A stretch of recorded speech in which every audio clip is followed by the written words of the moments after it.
नमस्कार, जय भीम साथियों। दैनिक दस्तक पर आपका स्वागत है। मैं हूं आपका होस्ट जीपी गौतम।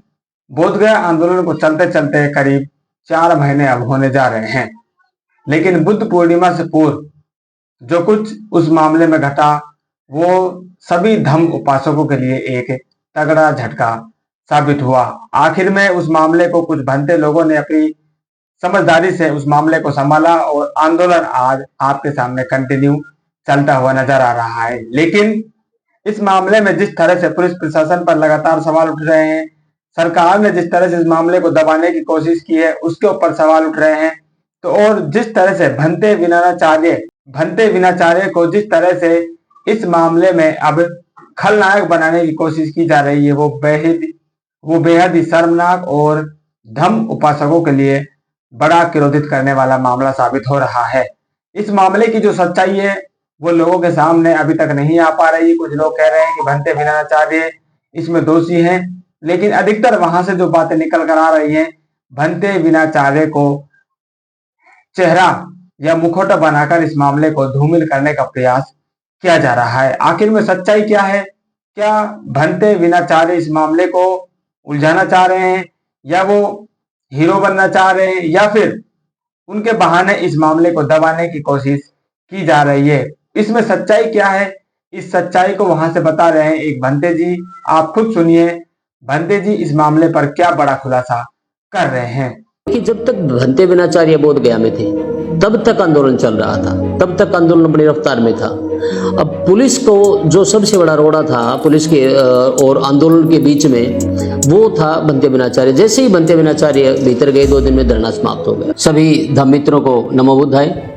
साथियों, जो बोधगया में महाबोधि महाविहार मुक्ति आंदोलन जो चला हुआ है पिछले 3 महीनों से, और उसी आंदोलन के चलते भंते विनाचार्य को 14 मई को पुलिस ने गिरफ्तार किया। और गिरफ्तार नहीं, एक प्रकार से अपहरण किया, क्योंकि 20 घंटे तक तो पता ही नहीं चला कि वो हैं कहाँ। हम थानों के चक्कर लगाते रहे, पुलिस के चक्कर लगाते रहे, पर किसी ने ठीक ठाक से उसका जवाब नहीं दिया और पुलिस कहती रही कि हमें नहीं पता। और बहुत बाद में एसपी से फ़ोन किया हमने, तो एसपी ने बताया कि उनको भी 10 बजे के बाद कोर्ट में पेश कर देंगे उनको। तो अब उनके बारे में बहुत सारी भ्रांतियां फैल रही हैं। कोई वीडियो बना रहा है कि उनकी रिहाई हो गई है, वो जेल से बाहर आ गए हैं, कोई कुछ कहता है। और उसके साथ साथ दूसरे लोग जो हैं, आंदोलन टूट चुका है और धरना पे बहुत कम लोग बचे हैं। धरना भी वहाँ से विस्थापित कर दिया गया है, वहाँ से सारा टेंट भी उखाड़ दिया गया है, और कुछ लोग बैठे हैं किसी मोनेस्ट्री में, 30-35 लोग हैं। और उन लोगों को बताया जा रहा है कि सरकार ही उनको भोजन और पानी की व्यवस्था करा रही है। एक प्रकार से अब सरकार हमारा धरना चला रही है। और जो दूसरे लोग हैं वो दूर दूर, कोई दिल्ली में, तो कोई पंजाब में, कोई महाराष्ट्र में, अलग अलग तरीके से इस आंदोलन को चला रहे हैं। तो हम ये चाहते हैं कि ये जो आंदोलन है इसका विकेंद्रीकरण ना हो, ये केंद्र रहे, इसका कोई केंद्र बने। अलग अलग शक्तियाँ अगर होंगी, हम अलग अलग शक्तियों के अलग अलग काम करेंगे तो वो शक्ति काम नहीं कर पाएगी। तो मुख्य रूप से आज हम आपसे रूबरू इसलिए हुए कि हमें ये बताना है कि भंते विनाचार्य के साथ क्या हुआ और वो कहाँ हैं और वो वहाँ तक कैसे पहुँचे। तो ये 10 तारीख को 4 मार्च को उन पर पहली एफआईआर दर्ज हुई, और ये करी वहाँ के सीईओ ने, महेश कुमार ने, उन पे पहली प्राथमिकता दर्ज करवाई। और इसका तो भंते जी को पता चल गया था और वो इस पे थाने में पेश हुए, लेकिन वो इसको इतना गंभीर नहीं मान रहे थे कि ये आगे चलकर बड़ा मुकदमा बन जाएगा। और पुलिस उनको गुमराह करती रही और वो आंदोलन में यही रहे, उनको गिरफ्तार भी नहीं किया। दूसरी जो प्राथमिकी उन पे दर्ज हुई वो दर्ज हुई 10/5/2025 को 3:45 बजे। ये भंते सुमित पाल हैं, इन्होंने उन पे ये प्राथमिकी दर्ज कराई। बाद में उनका कल वीडियो भी आया कि हमने भंते विनाचार्य के बारे में कुछ नहीं कहा, लेकिन इस बारे में भी जो कोर्ट ने संज्ञान लिया है और ये मुकदमा भी कोर्ट में भंते जी पे चल रहा है।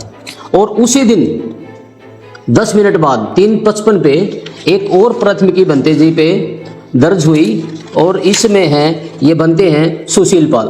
बनते सुशील पाल जी ने इस एक प्राथमिकी दर्ज कराई, जिन पर रात को 12 बजे उन पर जानलेवा हमला किया। बनते जी पर आरोप है कि उनको जान का खतरा था सुशील पाल जी को, और हम जानते भी नहीं सुशील पाल जी कौन है, धरने पे थे या नहीं थे। और इन लोगों ने ये तीसरी प्राथमिकी उन पे दर्ज कराई, और इस FIR का अब तक पता भी नहीं था।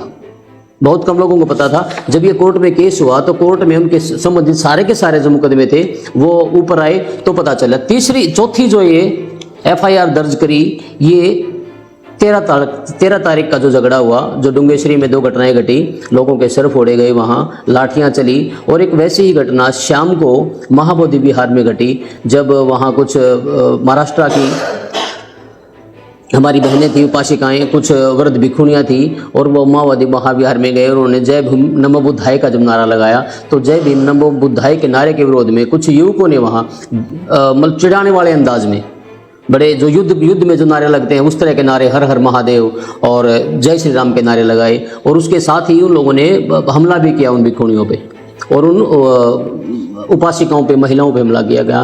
तो ये जो दोनों घटनाएं थी, जो डुंगेश्वरी की घटनाएं हैं, तब भी बनते जी के पास, बिनाचार्य जी के पास फ़ोन आया, हम भी उनके साथ गए, और वहाँ जाकर के वो जो उपासक थे वो वहीं गया में आकर उन्हें पूरी घटना बताई। तो बनते जी ने बड़ी विनम्रता से उन लोगों को समझाया और कहा कि जो घटनाएं वो घटी वो उस तरह की कोई बात नहीं है, आपके ऊपर चोटें भी आई हैं, या तो आप मेडिकल में जाकर के डॉक्टरी करा के पुलिस में जाएं, और नहीं चाहते तो दंगा ना फैलाएं, हमारा आंदोलन बड़ा अच्छा चल रहा है। और पुलिस और प्रशासन और ये जो लोग हैं यहाँ के जिनकी रोजी रोटी इस मंदिर से चलती है, वो लोग अब हमारे आंदोलन को बिगाड़ देंगे। और बंदे जी ने SHO को फ़ोन, हमारे सामने SHO को फ़ोन किया और SHO से कहा कि डुंगेश्वरी में थोड़ी सी फोर्स बढ़ा दें कि ऐसी घटनाएं ना घटें, और उन लोगों को समझा बुझा करके बंदे जी ने मामले को शांत किया। जो शाम को घटना घटी, जब बंते जी वहाँ पहुँचे, मैं भी साथ था और भी बहुत सारे भिक्षु साथ थे, तो बंते जी ने वहाँ SHO से यही कहा कि आप दंगा इतना ना बढ़ने दें, हंगामा इतना ना करें, बल्कि यहाँ 10 पुलिस वाले और तैनात कर दें जिससे स्थिति काबू में रहे। लेकिन वहाँ SHO की मौजूदगी में लगभग 6-7 लोग होंगे जो जय श्री राम के नारे, वीडियो में देखेंगे तो आपको स्पष्ट दिख जाएंगे, उनके चेहरे भी दिखाई दे रहे हैं। उन लोगों ने जय श्री राम हर हर महादेव के नारे लगाते हुए बूढ़ी भिक्षुणी को के ऊपर वार किया, उसके यहाँ मुक्का मारा बूढ़ी भिक्षुणी को, और बड़ी मुश्किल से बनते विनाचार्य और सभी और भी भिक्षु थे, बड़ी सूझबूझ से उन्होंने SHO से बातचीत करके उस मसले को टाला। लेकिन वो मसला टला नहीं, वहाँ 50 की संख्या में वहाँ लोग आ गए, जय श्री राम और हर हर महादेव के नारे लगाने रहे। देखो, जय श्री राम का नारा लगाना गलत नहीं, क्योंकि बहुत सारे लोग हैं जो जय श्री राम को मानते हैं, उनका अपना धर्म है। इस देश में सभी धर्मों का मान सम्मान है, सभी अपना विकास कर सकते हैं, हर हर महादेव का नारा भी लगा सकते हैं। लेकिन आप उस नारे का इस्तेमाल इस तरीके से करें कि आप किसी पे हमला कर रहे हैं तब वो नारा बोल रहे हैं। आप उस नारे को जब बोल रहे हैं तो आपके अंदर राम के प्रति कोई श्रद्धा नहीं है, आप कोई धार्मिक भाव से उनका नाम नहीं ले रहे, बल्कि आप वहाँ दंगा कराने के तरीके से, झगड़ा कराने के तरीके से और महिलाओं पर वार करने के लिए उस नारे का प्रयोग कर रहे हैं। तो फिर भी बंते जी बड़ी सूझबूझ से उनको वहाँ से निकाल के धरना स्थल पर ले आए। जब हम धरना स्थल पर पहुँचे तो वहाँ पीछे 6-7 गाड़ियों में पुलिस आई, CO और SHO भी वहाँ आए, और उन्होंने चारों तरफ से जो पंडाल जो लगी थी, जो धरना स्थल था, उसको घेर लिया। और बंते जी विनाचारी भी वहीं थे, और आकाश लामा को बुलाया गया। आकाश लामा जी ने पता नहीं क्या बात की, मैं पीछे गया तो मुझे कहा गया कि गुरुजी आप जाइए, और हम ठीक से सुन नहीं पाए। लेकिन एक बात सुनी, उन्होंने कहा कि ये सब क्या चल रहा है, और विनाचार्य को यहाँ से निकालिए। उसके बाद में हम दूर थे और विनाचार्य जी के पास वो पहुंच गए। आकाश लामा पता नहीं क्या बात हुई, और बात करते करते पुलिस वहीं तैनात रही और सब लोग धरना स्थल के अंदर चले गए। और बंते जी पीछे जो शौचालय लगे थे वो बंते जी उस तरफ चले गए, बंते विनाचार्य, और हम सब सोच रहे थे कि बंते विनाचार्य सोच के लिए गए हैं, तो उस तरफ किसी का ध्यान नहीं गया, और बंते विनाचार्य फिर वापस आए नहीं। 2 घंटे बाद सूचना मिली कि बंते विनाचार्य का अपहरण हो गया, और हम अफरा तफरी मच गई। तो किसी ने बताया अपहरण नहीं हुआ, बंते विनाचार्य को पुलिस लेके गई। तो हम थाना पहुंचे और हम लगातार उन्होंने कहा यहाँ तो बंते विनाचार्य आए नहीं, बंते विनाचार्य यहाँ है ही नहीं, बंते विनाचार्य का हमें पता ही नहीं। SHO ने हमारा फ़ोन रिसीव नहीं किया, हम किससे पूछते। हम बार बार जाते रहे। लगभग 3 बजे SHO में बताते हैं कि बंते विनाचार्य जी हमारे पास हैं, और हम उनको पूछताछ के लिए कहीं लेके गए हैं। हम जब सुबह पहुंचे, कि हमने सोचा थाने में होंगे बंते जी, हम सुबह पहुंचे तो वहां पता चला कि यहाँ तो बंते जी आए नहीं, पुलिस वो उनको लेके आई नहीं। SHO ने पता नहीं आपसे कैसे कह दिया, SHO ने फिर हमारा फ़ोन रिसीव नहीं किया। लगभग दोपहर को 10 बजे के बाद शायद हमने फ़ोन किया ये 10 और 11 के बीच में समय रहा होगा एसएसपी को। तो एसएसपी ने कहा फ़ोन पे कि हमें इस मामले का संज्ञान नहीं, पता ही नहीं कौन बिना चाहे किसने गिरफ्तार किया, मैं पता करके आपको बताता हूँ। तो हमने 10 मिनट तक उनका वेट किया और उसके बाद में एसपी को फ़ोन किया। जब एसपी को हमने फ़ोन किया तो एसपी ने बताया कि बनते विनाचार्य तो गया में है और 10 मिनट में उनको हम कोर्ट में पेश कर देंगे, उन पे ऐसे प्राथमिकी दर्ज हुई है, FIR दर्ज हुई है और उनको वहाँ पेश करेंगे। तो हम आनंद फान में वहाँ पहुँचे तो हम थोड़ा सा मिल पाए बनते विनाचार्य से, क्योंकि पुलिस इतनी सख्त थी, उन्होंने उसके पास जाने नहीं दिया, बातचीत अच्छी तरीके से करने नहीं दी और उनको जितनी जल्दी पेश करके वहाँ से ले गए कि हम अपना वकील भी खड़ा ना कर पाए वहाँ। और उसके बाद में फिर पता चला कि बंते जी को वो थाने ले आए। अब हम थाने आए तो बोले जी हमने उनको जेल भेज दिया। अब जेल में पता किससे करें? तो अगले दिन हमें पता चला कि बंते जी तो जेल में चले गए और फिर हमने कोशिश करी कि उनकी बेल के लिए कागजात लगाए जाएँ, डॉक्यूमेंट तैयार किए जाएं, लेकिन बेल के लिए अप्लाई करते तब तक शुक्रवार हो गया था, अगला दिन शनिवार और फिर एतवार। तो बड़ी मुश्किल से हम शनिवार को उनकी रिहाई के लिए अब एक एप्लीकेशन लगाई जिसकी मंजूरी भी दे दी गई। फिर संडे के बाद में मंडे यानी कि आज उनकी पेशी होनी थी, लेकिन जो जज ने कहा कि जब तक इनकी चार्जशीट, यहाँ डायरी कहते हैं बिहार में, कि जब तक चार्जशीट पुलिस पेश नहीं कर देती तब तक कार्रवाई कुछ नहीं होगी। और उन्होंने एक चिट्ठी भी लिखी, एक ऑर्डर भी लिखा कि पुलिस इस डायरी को विद इन अ वीक उसको पेश करे कोर्ट में।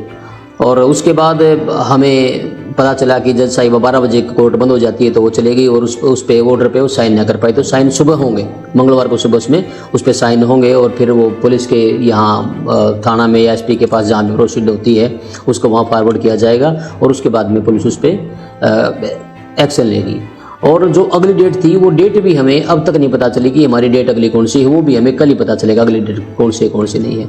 तो बिहार का जो कानून और प्रशासन है वो समझ से परे है और यहाँ बनते जी के साथ बड़ी जातियाँ हो रही हैं। उन्होंने ऐसा किया ही नहीं।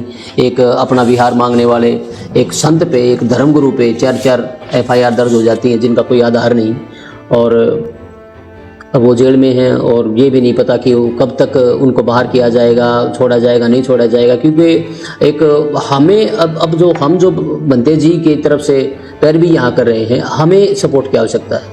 पूरे देश के जो बौद्धिस्ट लोग हैं, पूरी दुनिया के जो बौद्धिस्ट लोग हैं, अब समय है, अब हमें साथ दें, हमें वकीलों की आवश्यकता है, हमें जानकारों की आवश्यकता है, हमें कानून के जानकारों की आवश्यकता है। आप हमसे संपर्क करें, हमारा साथ दें और जहाँ भी हैं, जिस राज्य में हैं, जिस शहर में हैं, आप वहाँ ज्ञापन दें और कम से कम पहले बनते विनाचार्य को बाहर कराएं। देखिए, जब तक बनते विनाचार्य बोध गया में थे तब तक आंदोलन चल रहा था, तब तक आंदोलन बड़ी रफ्तार में था। अब पुलिस को जो सबसे बड़ा रोड़ा था पुलिस के और आंदोलन के बीच में, वो था बनते विनाचार्य। जैसे ही बनते विनाचार्य भीतर गए 2 दिन में धरना समाप्त हो गया, धरने का स्थान बदल गया। अब लोग कह रहे हैं धरना वहाँ करेंगे, यहाँ करेंगे, स्थान बदलेंगे, दिल्ली जाएंगे, यहाँ जाएंगे, वहाँ जाएंगे। अरे झगड़ा इस महाबोधि महाविहार का है। अगर हम तमिलनाडु में जाके आंदोलन करेंगे तो यहाँ क्या फ़र्क पड़ेगा, हम लंदन में जाके करेंगे क्या फ़र्क पड़ेगा। तो धीरे धीरे जो लोकल प्रशासन और पुलिस है वो अपनी चाल में कामयाब हो गई। अब कांटे से कांटा निकाला गया। किसी भिक्षु ने ही प्राथमिकी दर्ज कराई और किसी भिक्षु को ही जेल हो गई, वो जेल में चले गए और आंदोलन बिखर गया, आंदोलन टूट गया। अब दौर चल पड़ा आरोप प्रत्यारोप होगा। कोई कह रहा है वो इतने पैसे खा गया, कोई कह रहा है वो भाग गया, कोई कह रहा है BTMC के लिए वो बिक गया। इन सब चीज़ों को छोड़ करके आप सब धर्मानुयायी, सारे उपासक, सारे के सारे भिक्षु एकजुट होकर के एक बार बनते विनाचार्य के लिए प्रयास करें। क्योंकि ये जो आंदोलन है, जो बुद्ध का आंदोलन है, ये मात्र बिहार का आंदोलन नहीं, ये मात्र भारत का आंदोलन नहीं, वरन ये पूरे विश्व का आंदोलन है। और ये जो महाबोधि महाविहार ये धरोहर है, ये धरोहर भी केवल दलितों की, केवल बौद्धों की या केवल अम्बेडकर को मानने वालों की धरोहर नहीं है, ये पूरे विश्व की धरोहर है। ये पूरे आज इसको विश्व धरोहर का दर्जा मिला है। और ये इस महान देश की, इस महान भारत की महान विरासत है। इसको बचाने के लिए सभी एकत्रित हों, सभी एक मत हों, शक्ति का एक केंद्र बनाएं, बनते विनाचार्य जी के लिए प्रयास करें। बनते विनाचार्य को वहाँ से कैसे निकाला जाए इसके लिए प्रयास करें। सारे आंदोलन बाद में करें, सबसे पहले बनते विनाचार्य जो इस आंदोलन के नेता हैं, जो इस बड़े धर्मगुरु हैं और उनका मान सम्मान देश विदेश में भी है, तो उनको बचाने के लिए प्रयास करें। और अभी तक वो जेल में ही हैं, अभी तक वो जेल से बाहर भी नहीं आए हैं, उनकी कोई बेल मंजूर नहीं हुई, बेल पे बहस भी नहीं हुई है। तो अंततः पुनः आपसे यही गुजारिश है कि आप सभी बौद्ध बंधु, सभी धम्म बंधु एकत्रित होकर और एक केंद्र बना करके, जोर लगा करके फिर से शुरू करें। जय भीम, नमो बुद्धाय।